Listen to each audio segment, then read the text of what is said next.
नमस्कार दोस्तों, मैं सौरभ जीएस दुनिया में आप सबका स्वागत करता हूं। हम लोग यूपी पीएससी आरओ एआरओ के प्रीवियस ईयर के क्वेश्चंस की सीरीज को चला रहे हैं। आज इसका दूसरा भाग लेकर के मैं आप सबके बीच उपस्थित हुआ हूं। आइए हम लोग पहले प्रश्न की तरफ चलते हैं। निम्नलिखित राज्यों में से कौन सा राज्य बांग्लादेश से अपनी सीमा नहीं बनाता है? असम, नागालैंड, मेघालय, मिज़ोरम। तो इसका राइट आंसर है नागालैंड जो है अपनी सीमा नहीं बनाता है। आइए इसको हम देखते हैं। देखिए ये हमारे क्या है, ये बांग्लादेश है और बांग्लादेश से सटे हुए राज्य कौन से है? यहाँ पर ये है मिज़ोरम,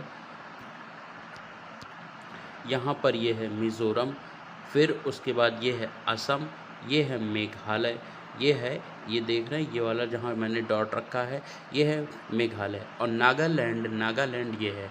नागालैंड जो है ये पूर्वी हमारा एक पड़ोसी देश है म्यांमार, उससे अपनी सीमा को साझा करता है। तो यहाँ राइट आंसर होगा जो इसका, नागालैंड अपनी जो है सीमा साझा नहीं करता है।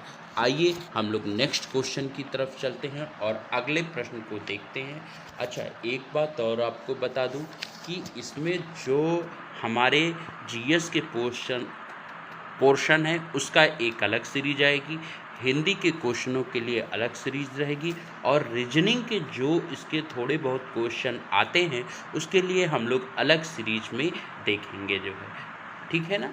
तो आइए, और प्लीज़ इस चैनल को लाइक शेयर एंड सब्सक्राइब करना ना भूलें। आप सभी जितने से ज़्यादा लोगों तक इस वीडियो को पहुंचाएंगे उतना ही बेहतर होगा। आइए नेक्स्ट क्वेश्चन की तरफ चलते हैं।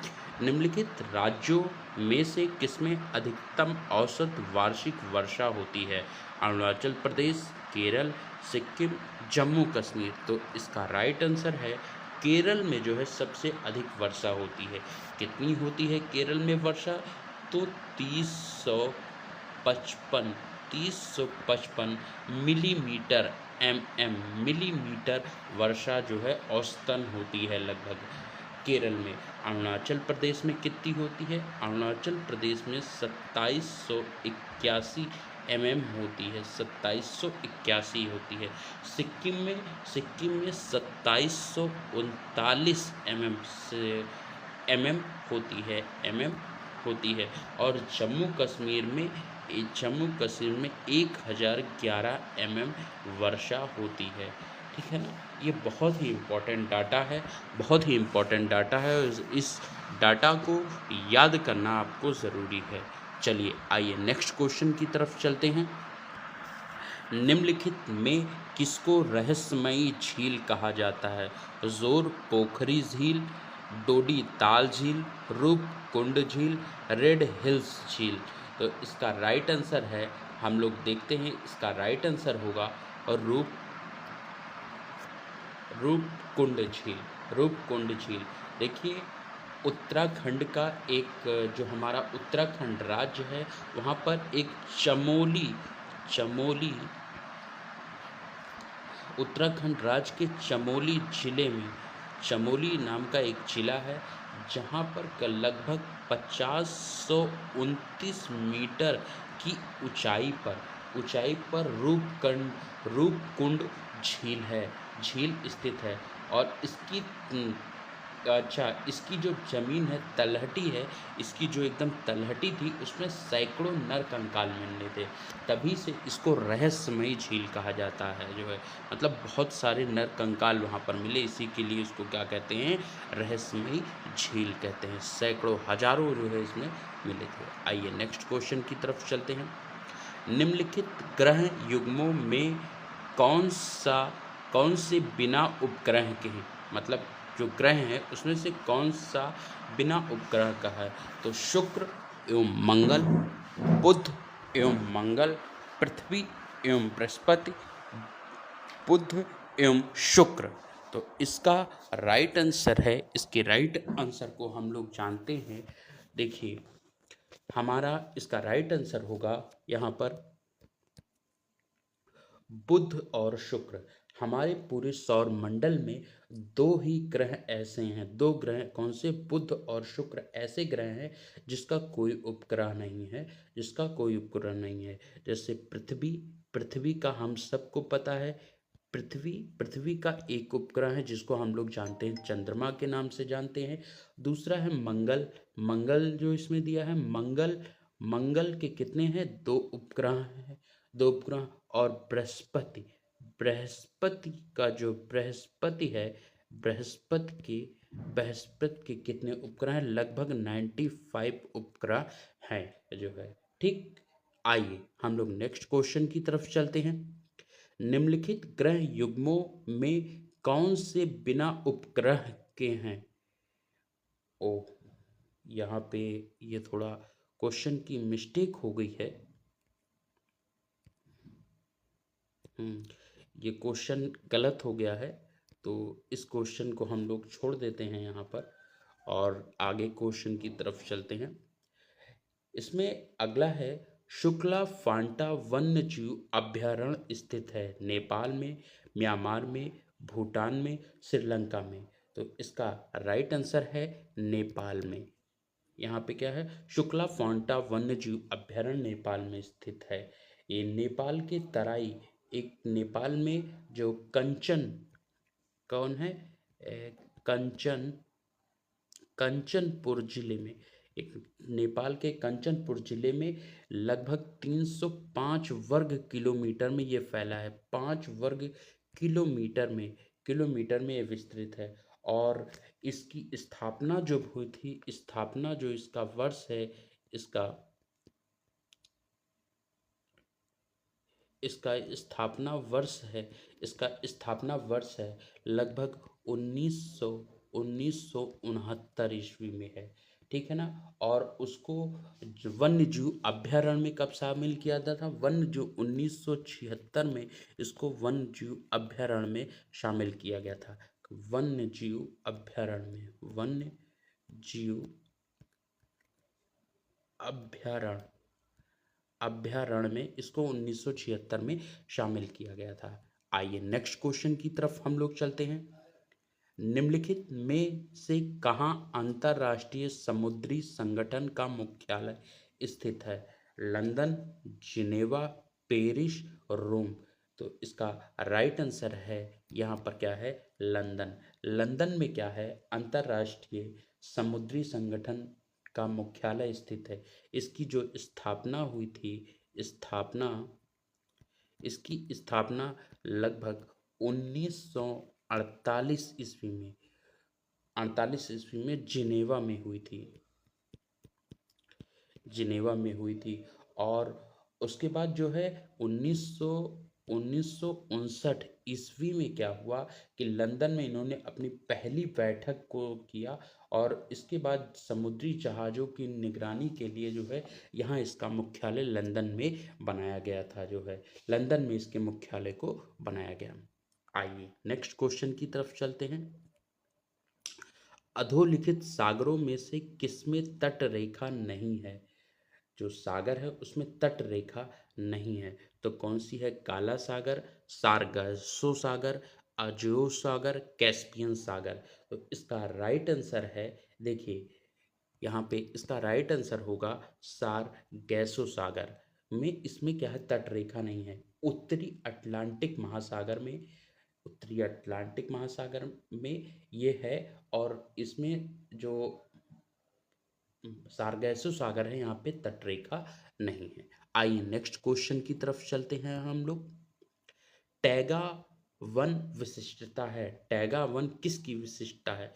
भूमध्य रेखीय क्षेत्र की, उष्ण कटिबंधीय क्षेत्र की, उपोष्ण कटिबंधीय क्षेत्र की, समशीतोष्ण क्षेत्र की। तो इसका राइट आंसर होगा, आइए हम लोग देखते हैं, इसका राइट आंसर है समशीतोष्ण क्षेत्र की। समशीतोष्ण क्षेत्र में क्या है, टैगा वन की विशिष्टता है। ठीक है ना। यहाँ की जो पत्तियां होती हैं टैगा वन की, वो नुकीली होती है और कोड़दार होती हैं। कौन सी हैं, नुकीली और कोड़दार पाई जाती हैं, नुकीली और कोड़दार, कोड़दार पाई जाती हैं जो है। आइए नेक्स्ट क्वेश्चन की हम लोग तरफ चलते हैं। निम्नलिखित में से कौन सा युग्म सुलोमित नहीं है? सोनोरन संयुक्त राज्य अमेरिका, तकलामकान चीन, काराकुम तुर्कमेनिस्तान, गिब्सन ब्राज़ील। तो इसका देखिए राइट आंसर है जो गिब्सन है वो हमारा क्या है? इसका राइट आंसर है गिब्सन। ये क्या है? सही सुलोमित नहीं है।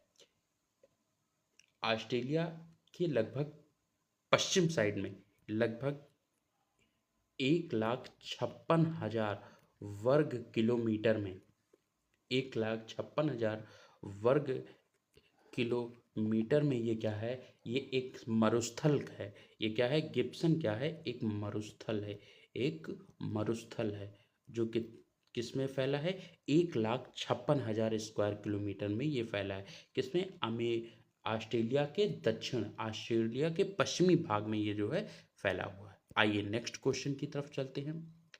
एक नगर किसी ग्राम से भिन्न होता है? सामाजिक मूल्यों के संदर्भ में, पारिवारिक संरचना के संदर्भ में, रहन सहन के तरीके के संदर्भ में, आर्थिक क्रियाकलापों के संदर्भ में। तो इसका राइट आंसर है, इसका जो अंतिम ऑप्शन है डी है वो क्या है? All of this. All of this यहाँ के मतलब ये सभी। तो इसका आंसर भी हो जाएगा ये सभी। आइए नेक्स्ट क्वेश्चन की तरफ हम लोग चलते हैं।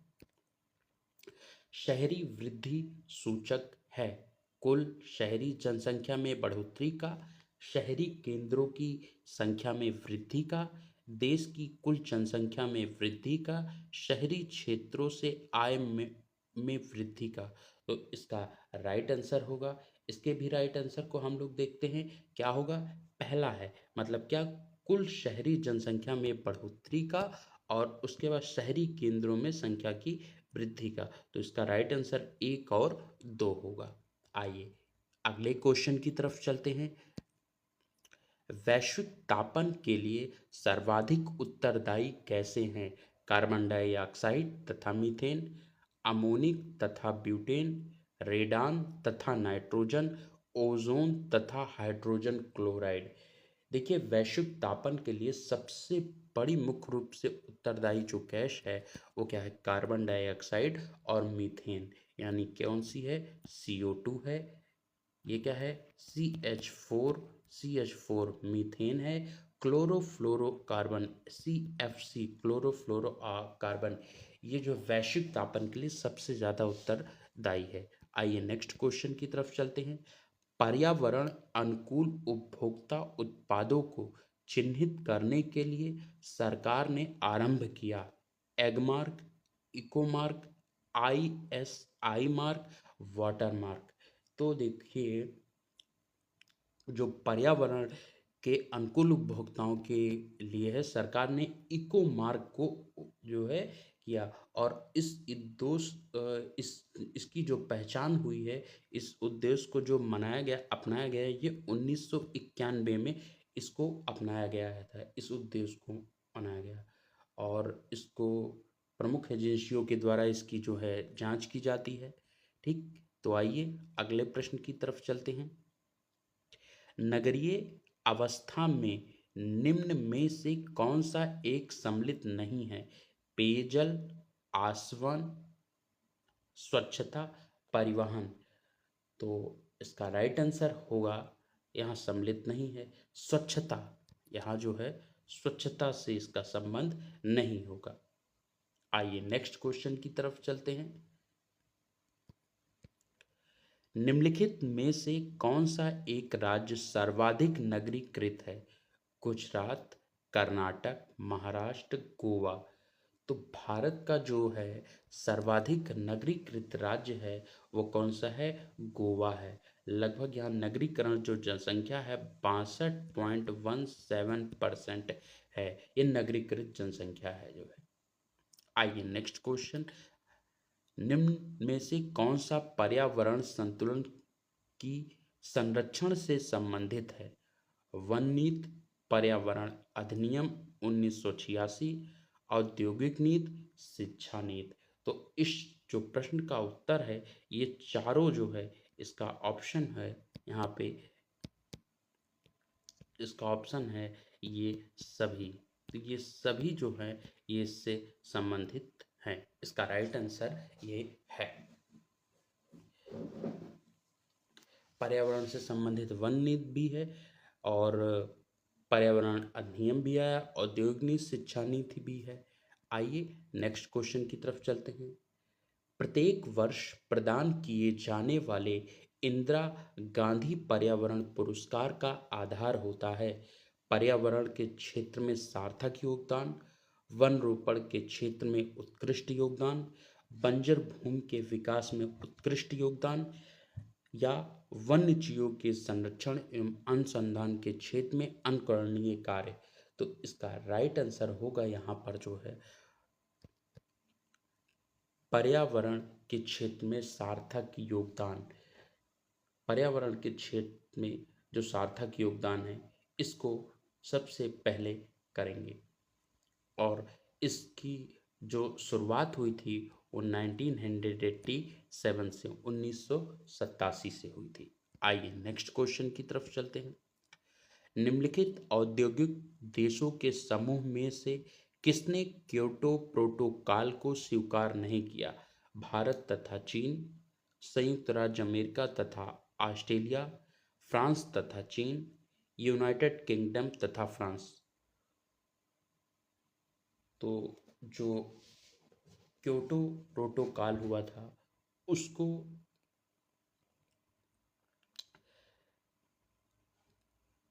इस समझौतों को सबसे पहले जो क्या हुआ कि वैश्विक तापमान में वृद्धि के लिए एक संधि हुई थी। कहाँ? जापान का एक शहर है, एक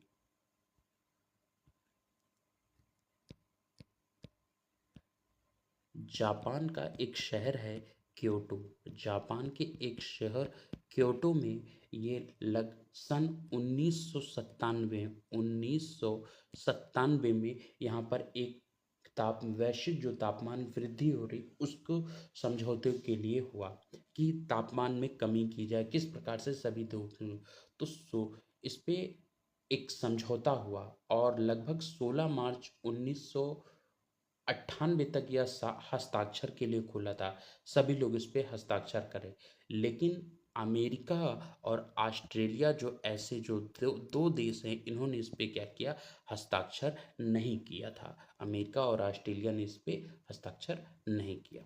आइए नेक्स्ट क्वेश्चन की तरफ चलते हैं। प्लास्टिक मनी शब्द का आशय है प्लास्टिक की परत चढ़े कागज पर बना बैंक ड्राफ्ट। दूसरा ऑप्शन प्लास्टिक की परत चढ़ी कागज पर छपे करेंसी नोट। तीसरा ऑप्शन प्लास्टिक के धागे से पिरोए गए करेंसी नोट। चौथा ऑप्शन मुख्यतः बैंकों द्वारा जारी किए गए क्रेडिट कार्ड। तो इसका राइट आंसर होगा ऑप्शन नंबर डी। ऑप्शन बैंकों द्वारा जो जारी किए गए क्रेडिट कार्ड है उनको कहा जाता है प्लास्टिक मनी। आइए नेक्स्ट क्वेश्चन की तरफ चलते हैं। कांसा मिश्र धातु है और कांसा मिश्र धातु है तांबे और इसका आंसर क्या होगा? टिन की, एल्युमिनियम की, चांदी की, निकेल की। तो इसका राइट आंसर है यहाँ पर टिन की। यहाँ पे क्या होगा? टिन की है ये, टिन की। देखिए कांसे में कांसा कितना होता है? कांसा जो होता है हमारा ये कांसा हमारा ये जो कांसा है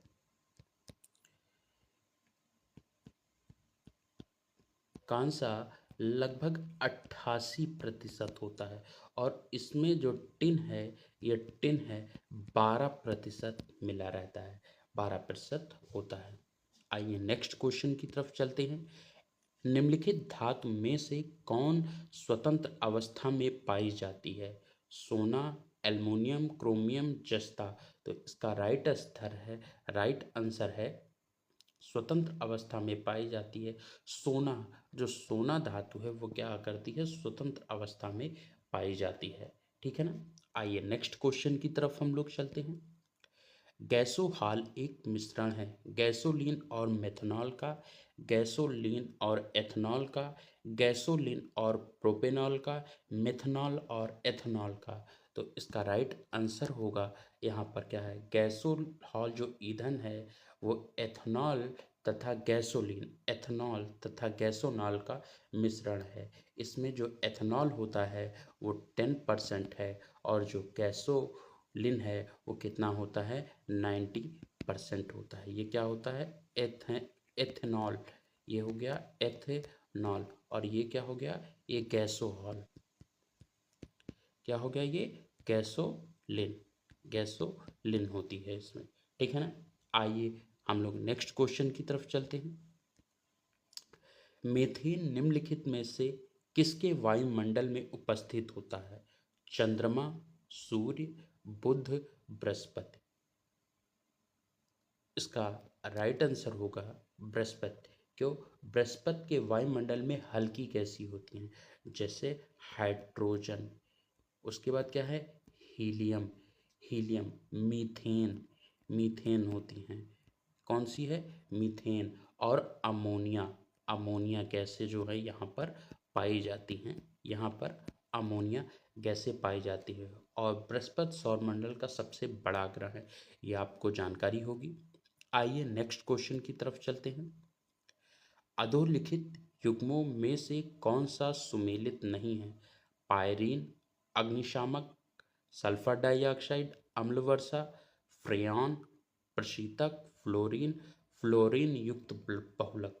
तो इसका राइट आंसर होगा फ्लोरीन। इसका राइट आंसर है फ्लोरीन। फ्लोरीन एक क्या हो, कार्बन का पररूप होता है और इसका इसका जो अणुसूत्र है C60 होता है, C60 होता है। एक कार्बन का एक अपर रूप है। आइए नेक्स्ट क्वेश्चन की तरफ चलते हैं। निम्नलिखित में से कौन प्रोटीन की निम्नलिखित में से कौन प्रोटीन को विकृत नहीं करता है, ऊष्मा, अवरक्त किरण, एक्स किरणें, भारी धातु लवण। तो इसका राइट आंसर है यहाँ पर क्या है, एक्स किरणें जो होती हैं ये धातु प्रोटीन को विकृत नहीं करती हैं, प्रोटीन को विकृत नहीं करती हैं। एक मिनट, सॉरी सॉरी सॉरी, इसमें जो है एक्स जैसे ऊष्मा हो गया, यहाँ पे ऊष्मा हो गया, और जो एक्स किरणें और जो भारी धातु के लवण, ये क्या करते हैं, ये सारे के सारे क्या है, ये अवरक्त किरणों को क्या करते हैं, विकृत करते हैं। लेकिन जबकि प्रोटीन को विकृत करते हैं, लेकिन अवरक्त किरणें क्या करती हैं, ये प्रोटीन को विकृत नहीं करती। तो इसका राइट आंसर होगा अवरक्त किरणें। आइए नेक्स्ट क्वेश्चन की तरफ चलते हैं। ब्लैक होल संबंधी प्रथम सूचना प्रस्तुत की गई थी एस चंद्रशेखर द्वारा, हरमन बांडी द्वारा, रदरफोर्ड द्वारा, कापरनिकस द्वारा। देखिए, इसको सबसे पहले प्रदर्शित किया था भारतीय वैज्ञानिक ने। देखो, ब्लैक होल एक ऐसा खगोलीय क्षेत्र था जहां गुरुत्वाकर्षण इतना बहुत ज़्यादा प्रबल होता है और इसके खिंचाव से कोई भी बच नहीं पाता है। तो एस चंद्रशेखर ने इस सिद्धांत को जाना था और इन्होंने इसकी थ्योरी को दिया था। ठीक है ना। तो इसको ब्लैक होल के नाम से जानते हैं। तो इसकी प्रथम सूचना एस चंद्रशेखर के द्वारा दी गई थी। आइए नेक्स्ट क्वेश्चन की तरफ चलते हैं। निम्नलिखित संयंत्र में से किसका उपयोग अत्यधिक उच्च तापमान के मापन में किया जाता है, पायरोमीटर, फोटोमीटर, फोनोमीटर, पैक्नोमीटर। तो इसका राइट आंसर है सबसे उच्चतम तापमान के उपयोग के लिए इसको पायरोमीटर का उपयोग किया जाता है। किसका, पायरोमीटर का उपयोग किया जाता है।